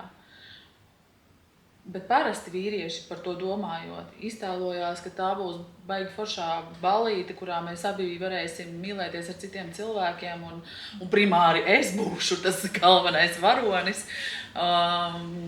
Un tas ir risks, ar kuru nerēķinās. Un tādu risku ir, jo vairāk cilvēkus mēs iesaistām tajās pieredzēs, jo vairāk ir arī šo risku. Reizēm pat ir neapzināti riski, un ko mēs darīsim, kad šī stunda X pienāks, vai mēs abi tinamies no turienes, vai mēs abi sakam stop un pārtraucam šo darbību. Kas būs tas plāns B? Šis, man liekas, bija tāds, man šķiet, risks, ko nevarēja paredzēt. Es vismaz tā domāju, diez vai es būtu to izrunājusi ar savu partneri, jo pat kaut kā neienāktu droši vien prātā, bet tā komunikācija jau nebeidzās, kad mēs ieejam klubā. Piemēram, manā ieskatā tas partneris teiktu, zini, es nejūtos komfortabli, jo es nespēju sevi kontrolēt, jūtos dīvaini, tur viss, ejam prom. Un tad, attiecīgi, tam otram partnerim jārēģē. Protams, es kā sieviete iztēlojos, ka viņa gribēja palikt, viņai jau patīkami. Protams, saņemt uzmanību, jā. Bet vienlaikus, ja tā vīrieši tur nav, lai viņi justos vairs tik droši, jo es domāju, ka viņi varēja saņemt šo citu cilvēku uzmanību droši, tāpēc, ka tur ir viņas vīrietis, bet drošības tajā brīdī, kad viņi pamana, ka ar to vīrieti notiek tas, kas ar viņu notiek, un tad viņai ir jāpārņem iniciatīva savās rokās, un ko es ar to situāciju darīšu. Kā es to risināšu, jo tad jau droši vien arī vairs to citu cilvēku uzmanību nav patīkama, tad, kad tu izjūti, ka tavs partneris paliek neadekvāts. Sākām runāt par komunikāciju. Varbūt kaut kādas pāris metodas, kā tu saviem klientiem māci runāt par to, kas man ir svarīgi un ko es gribu. Man ļoti, ļoti patīk grāmata Patiesība sākas divatā. Centrs Līna šo grāmatu ir izdevusi. Es viņu iesaku izlasīt ikvienam pārim, arī tam pārim, kuriem viss attiecībās un komunikācija ir kārtībā. Un šajā grāmatā ir, ja nemaldos, 10 pamatprincipi, ko ievērot jebkurā sarunā ar savu partneri. Un viens no elementārākajiem, un ko mēs jau visi zinām, ir vienmēr runāt no es pozīcijām. Viegli pateikt, grūti izdarīt, bet tad mēs konsultācijās arī to trenējamies darīt. Tad es no savām izjūtu pozīcijām, kā es šo situāciju redzu, kā es viņu jūtu, kā es viņu saprotu. Jo bieži vien mēs atnākam ar to pārmetumu pret otru, tu vienmēr dari tā, tu vienmēr dari šitā, tu vienmēr man atsaki vai tu vienmēr uzstāji. No šī mēs ejam prom un mācamies runāt no savu izjūtu pozīcijas. Tad otrs pamatprincips ir neuzdot nekādus provokatīvus jautājumus. Respektīvi, lai tu, reizēm mēs uzdodam šos provokatīvos jautājumus, jo mēs gribam izklausīties labāki par to otru cilvēku. Vai pareizāki, vai zinošāki, vai labāki. Un tad mēs to partneri varam izprovocēt ar kaut kādām preteklībām bišķiņi. Tas šajos principos vispār nav atļauts. Es vienkārši klausos, ko šis cilvēks stāsta. Es kaut kādu laiku, minūtes 15, 30 šajā konkrētajā metodē, manuprāt, tas īstais laiks bija kopā 1,5 stunda, bet tur viņas uzskata arī var visādi adaptēt. Mēs reizēm vienkārši ar vīru braucam uz Rīgu un runājamies, cik katram ir ko teikt par to, kā iet. Lūk, tad neuzdodam šos te jautājumus, vienmēr paliekam tātad pie sevis, un te mēs nemeklējam risinājumu. Mēs vienkārši izstāstam, kā mums iet un kā mēs jūtamies. Un visu. Un pēc tam, kad tas laiks ir beidzies, mēs esam vienojušies par šo laika rāmi, kāds tas būs. Tik līdz laiks ir beidzies, mēs to sarunu pārtraucam un vienkārši pārējam kaut kādā savā ikdienas rutīnā. Un tas, kas ar mani notiek, tā ir mana atbildība tālāk, un kā es to risināšu. Un tur parasti nāk ārā foršas pērles un foršas atklāsmes, ko tu iepriekš par šo cilvēku neesi dzirdējis. Un kad man nāk prātā atkal šīs dāmas stāsts, kurā par dūlu sāk mācīties, jo tad, kad viņi uzzināja, kādi arhetipi viņi katrs ir, tad vīrs saprata, ka viņam vienkārši jāiet mācīties par masīri, lai viņš varētu labāk saprast to, kā sievai pieskarties. Un sieva aizgāja par dūlu mācīties, lai viņa varētu labāk realizēties kā šis enerģētiskais seksualitātes arhetips. Tā, tas ir tāds piemērs. Un tas tieši bija no šīm sarunām. Es šo darbā ļoti praktizēju, gan jāsaka pēdējos gados. Iepriekš es biju tas tips, kas es gribu, lai tu pamani, ka man iet slikti. Es tev tā kā signalizēju, neko nesaku, bet es tā kā, it kā dodu mājienus. Un tad es protams, supervīzijas studijas man ļoti palīdzēja, jo tur mēs mācāmies reflektēt, mācāmies runāt par savām sajūtām, un tur es iemācījos, ka tu drīksti ienest telpā vienkārši informāciju par savu sajūtu. Neviens par to nav atbildīgs, bet es vienkārši saku, zini, Ieva, šobrīd es jūtu kaut kādu pretestību. Man pat nav jāizskaidro, kāpēc, bet ja es to jūtu, tā ir daļa no informācijas, un ja es tev to nedošu, tad faktiski šī informācija, šī situācija nav pilnīga. Es kaut ko esmu paturējis pie sevis, līdz ar to tu nevari ar mani iedarboties. Un tas, ko es daru šobrīd savam vadītājam, es dodu visu informāciju. Un bieži vien es pat viņam pasaku, es tev gribu šobrīd pateikt, kā es jūtos. Man nevajag, lai tu šobrīd ar to kaut ko dari, jo darba vidē mēs bieži gribam uzreiz reaģēt. Jo ir jādod atgriezieniskā saite, jāsver, jāpiefiksē, jāpieprotokolē, jāparaksta un jāarhivē. Ja? Bet es viņam tā arī saku, jo tad, kad es tev vienā brīdī iespējams pēc gada vai 2 vai 10 nav svarīgi atnākšu un pateikšu, zini, tu man esi līdz kaklam, es tevi vairs nevaru izturēt, man riebis, kā tu strādā, tas tev būs liels pārsteigums. Jā. Jo līdz šim taču viss bija kārtībā, Līga neko neteica, vai ne? Jā, un precīzi tāpat notiek arī partneru attiecībās, vai ne? Ja mēs neko nesakam, nekā arī nav. Un man ļoti patika tas, ko tu teici par to, ka es pasaku, kā es jūtos, un tev ar to nekas nav jādara, tas ir ārkārtīgi svarīgs punkts. Un tāpēc es arī teicu, ka šī metode neprasa rīcību, jo it īpaši vīriešiem ir ļoti raksturīgi. Ja es tev kaut ko par savu bēdu vai vajadzību stāstu, tad uzreiz viņam veidojās jau rīcības plāns galvā, ko viņš darīs, un reizēm sievietei to izjūtu, ideju un pārdomu ir tik daudz, ka viņam vienkārši ir stress no tā, ka mana sieva atkal kaut ko grib.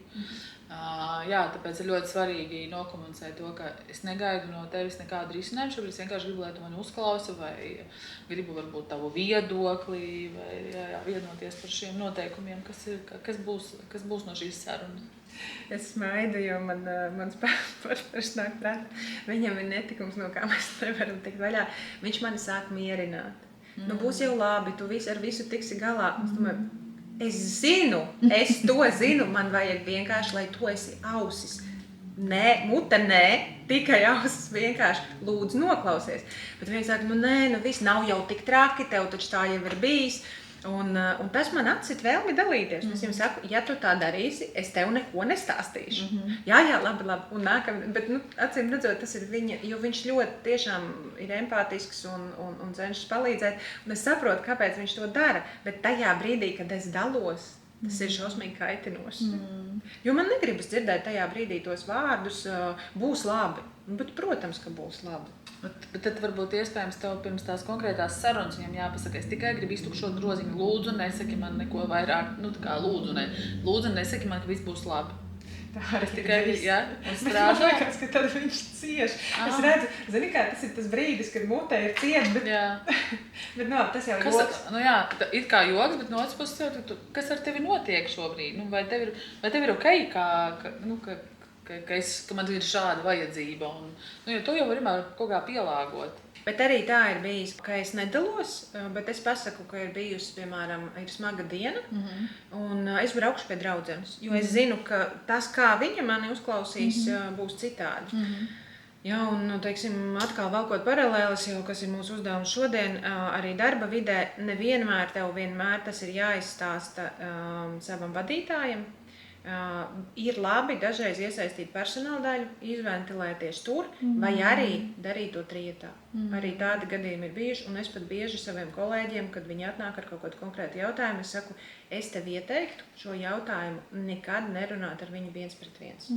Tāpēc, ka aizies ne tur, kur tev vajag, zinot, kādi jūs abi esat, bet tad, kad ir trešais, un daļai kā mediātors, tur konsultantus mēs nepiesaistam, bet tas strādā. Tāpēc tās sadarbības iespējas, viņas ir jākombinē. Dažreiz var kopā paklusēt, dažreiz var pateikt, tev ir sausi fakti, ir noticis tas, bet es eju ventilēties citur, bet ir labi, ka notiek vismaz kaut kāda informācijas apmaiņa. Absolūti, jā, un tāpēc es domāju, šeit ir arī vieta pārterapijai. Jo pārterapijā tas viss notiek daudz mērķtiecīgāk, dinamiskāk un nav vietas varbūt kaut kādai tādai improvizācijai no viena vai otra puses, kas vedīs tajā neauglīgajā virzienā. Vēl mums palika pēdējā tēma par pareizo partneri un pareizo darbinieku. Ko es novēroju profesionāli, un to var darīt gan ļoti izglītot un zinoši partneri un darbinieki, un var arī cilvēki, kas ir savā ceļā. Mēs bieži vien nevis esam labi darbinieki, bet mēs tēlojam labus darbiniekus. Kā tu atkodi šos klientus, kuri tēlo labu partneri? Un ko tu viņiem iesaki? Bez tādas augstprātības es gribu teikt, ka es jūtu. Tad, kad pāri pie manas kabinetā ienāk, es jūtu, kādas šeit ir iespējas. Un es ļoti rētu, kad kļūdījos. Tas viens pāris, par kurus te pieminu visvairāk, vienkārši man liekas tāds visepiskākais piemērs ir, kur vispār nebija cerība, ka varētu viņu kādu kopsaucēju atrast, bet viss kapitāli izdevās, par viņiem tā ticība man nebija liela. Bet principā ir jau jūtams pēc tā cilvēka, kā viņš uzvedās, kā viņš, bieži vien tie ir cilvēki ar tādām, varbūt narcistiskām kaut kādām iezīmēm, kur viņam ir svarīgi pie tevis iztaisīties tādam ļoti labam un īpašam un sevišķam un mērķtiecīgam tā skaitā. Bet, ja es redzu, ka līdz nākamajai, aiznākamajai un aiznākamajai reizē nekas nemainās, mēs mājasdarbus neesam, es nevaru saukt viņus par mājasdarbiem, mēs neko neesam mainījuši, mēs neesam nekādas jaunās prakses ieviesuši, un es tajā vainoju savu partneri, tad tas būtu viens tāds no, man liekas, spilgtākiem gadījumiem, ko es varu pateikt. Kāpēc mēs tā darām? Reizēm mums ir kaut kāds tāds iekšējais ideālisms varbūt. Ka mēs esam savās fantāzijās iztēlojušies, ka šobrīd varbūt ir tā, bet man liekas, ka nākotnē tas varētu būt ļoti ideāli un skaisti, piemēram. Vai varbūt ir tiešām arī kaut kas tas narcistiskais vibes, kur man vienkārši ir jābūt labam, un tad es tēloju, jo es esmu vienkārši aktieris šajā visā izrādē, kur es esmu pats galvenais, un man ir jātēlo, man ir jābūt labam. Mēs varam tēlot arī aiz izmisuma, jo man vienkārši šo darbu vajag, man vienkārši šīs attiecības vajag. Un pat ja es redzu, ka tas nav mans, man tik ļoti ir apnicis būt vienam, ka es gribu pamēģināt. Vai man tik ļoti ir vajadzīgs darbs, ka es esmu gatavs pamēģināt. Tu esi tikko atgriezusies no ceļojuma. ar grupu tu brauc. Vai tu vari mazliet pastāstīt, kas tas bija un kādas pāris atklāsmes tavas klientu, kā jums tur gāja? Paldies, ka tu pavaicāji. Man liekas, tas bija viens no tādiem jutekliski un sievišķīgi vispiesādinātākajiem ceļojumiem, kāds man ir bijis. Pirmkārt jau tāpēc, ka tā tēma bija Afrodītes brīvdienas, un man tā Afrodītes tēma šobrīd ir ļoti tuva. Kā zināms, Afrodīte ir mīlas, iekārs un kaislība dieviete.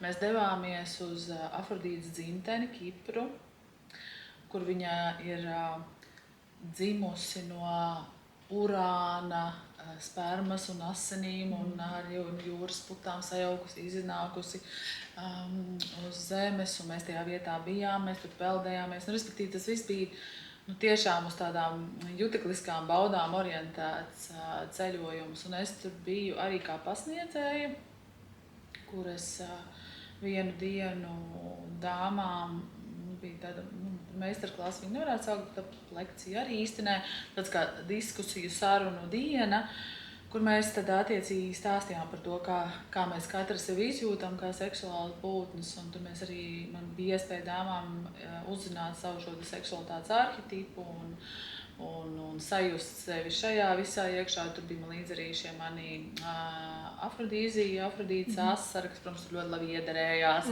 un tad dāmas dziedās ar viņiem, un bija tik interesanti vērot, kā izmainās viņu uzvedība, kā viņas atverās, kā viņas staro, kā viņas atļaujās daudz vairāk nekā varbūt šeit mājās, tajā savā ierastajā vidē. Jā, tāds ļoti piepildīts, skaists sievišķīgs pasākums.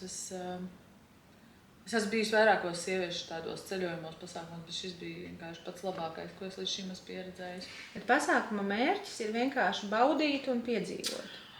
Vispār pasākumu organizēja astroloģijas skola Chronos, kurā es arī 2 gadus esmu mācījusies. Es nepabeidzu šo skolu, jo bišķi nobijos no tās nākotnes paredzēšanas iespējām. Man pašai to ļoti slikti pieredze, tāpēc es nepabeidzu, bet tas ir mans iekšējais grūks. Tam nav nekāda sakara ar astroloģijas kaut kādu tur sliktumu vai labumu. Tas ir tāds mans tīri. Un jā, šī astroloģijas skola organizē, un tad Venēra arī tur ir. Venērai astroloģijā ir ļoti svarīga loma arī tajā, kā sieviete sev piedzīvo un kā vīrietis sev piedzīvo kā seksuāls būtnes, jo tas ir par mīlestību iekāri un kaisli un naudu un vērtībām. Un viņi šo pasākumu organizēja. Un tur bija arī, tur bija tā kā sadalīti. Bija lekciju daļas un bija arī izklaidējošās daļas. Un, tas man likās tāds arī perfekti sabalansēts pēc pasākums, jo mēs varējām gan kaut ko jaunu iemācīties, gan arī baudīt. Es jums sekoju, jums tur jautri gāja. Nākamreiz braukšu jums līdzi. Labi, jā. Tas būs tiešām tā vērts. Paldies, Ieva, ka tu atradi laiku. Un paldies par to, ko tu dari. Paldies, ka tu runā par šo tēmu. Es ceru, ka mums kopā izdosies vēl šo tēmu celt uz augšu. Tā ir ļoti svarīga, tā ir mūsu pašu izaugsmes, mūsu karjeras, mūsu labsajūtas, mūsu attiecību, ģimenes, bērnu, partneru, visa pamatā. Tā ir. Paldies, ka tu arī par šo esi gatava runāt un aicināt mani. Paldies tev liels. Paldies, ka klausījies un biji ar mani, Līgu Pauliņu. Šis ir podcasts par iedvesmojošiem cilvēkiem, drosmīgiem lēmumiem un pats galvenais par to sajūtu.